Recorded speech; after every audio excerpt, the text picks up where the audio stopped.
We're all feeling a great sense of shock at the way that our world has changed so rapidly over these past short number of months. And yet we all can feel that something new is happening, something new is opening. And there's a very natural response to this kind of change. And we all have that instinct, just this hope that our lives are going to snap back to what they were, that this will be something like a snow day and we'll just take a step back and the snow will be cleared. I know you don't have that much snow in Australia, but once in a while, and the snow will be cleared and then our lives will just go back. And I think all of us are going through this process of mourning a little bit, especially as it dawns on different people at different times. I know I was very early and other people maybe a little bit later, realizing that those lives that we've had are never entirely going to snap back at least exactly in that same way. And that's really difficult. And we need to take a moment. We need to acknowledge that. But then we all need to recognize that this world is changing and it's changing incredibly fast. And for us to succeed in the world that's coming and for us to build a better world from in some cases, the ruins of this world that is now collapsing on many levels, we have to begin our pivot. We have to know where we're going and we have to start moving there in a really fundamental way. And that's why communities like this are so important, because none of us can figure this out alone. We are biologically social beings. We need to come together in whatever ways that we can. We need to learn, we need to draw on our communities and build our communities to get through this together. And we're going to do that. And that's why I'm just really thrilled and honored to be here with you. And it's just a crazy, crazy moment. If you walk into any hospital in pretty much any country in the world, even now, there are people crying in two different wings of the hospital. In one wing, they're crying because of the loss, and whether it's parents or grandparents or people who we're tragically losing because of cancer or heart disease or now COVID. But always in another wing of the same hospital, there are people who are crying for a different reason. And they're crying because of the miracle of life, because of birth. And so we're all feeling the pain of this destruction, but this is also a moment of rebirth. And I want to talk about both of those things and our need to pivot at this really, really essential moment. So when I think of pivoting, there are three different steps in the pivoting process. First, we need to understand the essence of the moment we are in. Second, we need to connect with our core values to know who we are and set our North Star for where we would like to be. And third, we need to begin traveling in the direction of our North Star to realize our best selves, even in this radically new environment. So that's how I would like to organize my talk today, around those three principles. And let me start first talking about what's happening now. And I'd like you all to imagine that you have a magical optical device and it has a little knob on it. And when the knob is turned all of the way to one end, it's a microscope. And when you turn it all of the way to the other end, it's a telescope. So we're going to start with the knob turned all the way toward a microscope. And we're going to peer into that microscope. And what are we going to look at? You're right. We're going to see an RNA virus. And our world is being transformed by this RNA virus, this novel coronavirus, SARS-CoV-2, but really the coronavirus is what we're all calling it. And viruses are hijackers. They are the ultimate hijackers and survivors. They don't have their own locomotion mechanism. It's a question of whether they're even living organisms. But what they do is they hijack hosts and they turn hosts into basically machines, replication machines, doing their business. And we humans have become the super hosts for these viruses. And we've always been hosts, and all species are hosts for viruses, but we've become super hosts. How has that happened? Well, we've destroyed the natural barriers between us and other species that are hosts, like bats. There are lots of us. There are 7.7 billion humans. So if you're a virus and you want to replicate, it's a very good strategy to jump on humans.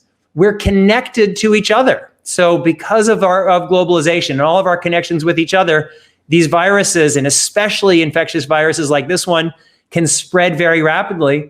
And this is a novel virus. Our species has never encountered it before. That means every human, as so far as we know, is a potential host. And that's a really big deal because there are billions of viruses in this world and they're constantly replicating.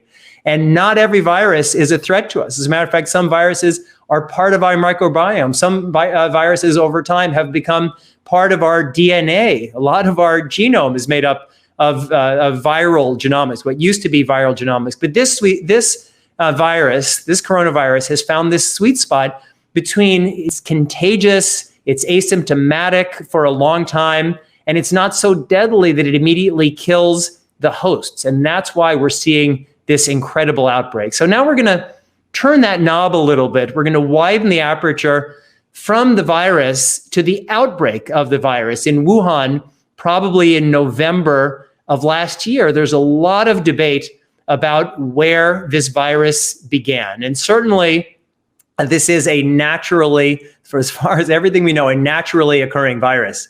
But that doesn't mean it's a naturally occurring virus that began in the Wuhan seafood market. As a matter of fact, I think that's actually a highly unlikely origin. I think there's a quite likely possibility that it was an accidental leak from very well-intentioned research that Chinese researchers may have been conducting in one of the two Wuhan virology labs that were already studying bat coronaviruses. So maybe we'll see that over time. But when we widen our aperture, we have to start with the origin of this outbreak. And then that begins with this absolutely fundamental, deep failure of China in the first 3 weeks to respond to this virus. And in many ways, we're all suffering because the extensive network that China had set up under SARS spectacularly failed in those critical first few weeks when there was a very active cover-up. China got its act together a few weeks later, but had there been a thoughtful emergency response in those first few weeks rather than a cover-up, we wouldn't be in this situation at all. It's easier to put out a stove fire than a kitchen fire, than a house fire, than a city fire. And so that opportunity was lost.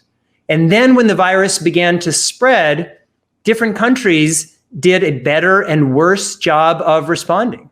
Taiwan, which had the common experience of SARS, they declared their national emergency on December 31st, and they were way ahead of the curve. And that's why Taiwan has handled this very, very well, along with other countries like South Korea, Iceland, New Zealand. Australia has done an excellent job.